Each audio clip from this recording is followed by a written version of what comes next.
بسم اللہ الرحمن الرحیم۔ السلام علیکم۔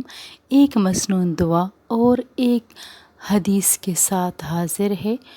40 احادیث یاد کرنے کی بہت زیادہ فضیلت آئی ہے۔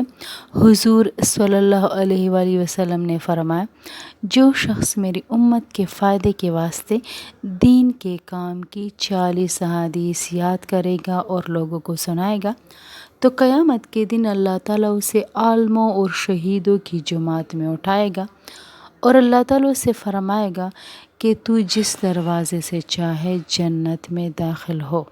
حدیث نمبر 32۔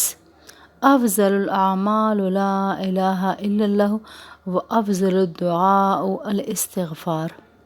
افضل الاعمال سب سے فضیلت والا عمل لا الہ الا اللہ ہے، و افضل الدعاء اور سب سے فضیلت والی دعا الاستغفار استغفار ہے۔ افضل الاعمال لا الہ الا اللہ و افضل الدعاء الاستغفار، سب سے زیادہ فضیلت والا عمل لا الہ الا اللہ اور بہترین دعا استغفار ہے۔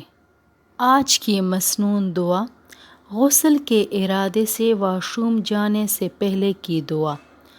اللہم انی اسألک الجنۃ و اعوذ بک من النار۔ اللہم انی اسألک، اے اللہ میں اسألک سوال کرتی ہوں، الجنۃ جنت کا، و اعوذ بک اور میں پناہ مانگتی ہوں، پناہ چاہتی ہوں آپ سے، من النار دوزخ سے، آگ سے۔ اللہم انی اسألک الجنۃ، اے اللہ میں جنت کا سوال کرتی ہوں، واعوذ بک من النار اور میں دوزخ سے یا آگ سے پناہ چاہتی ہوں۔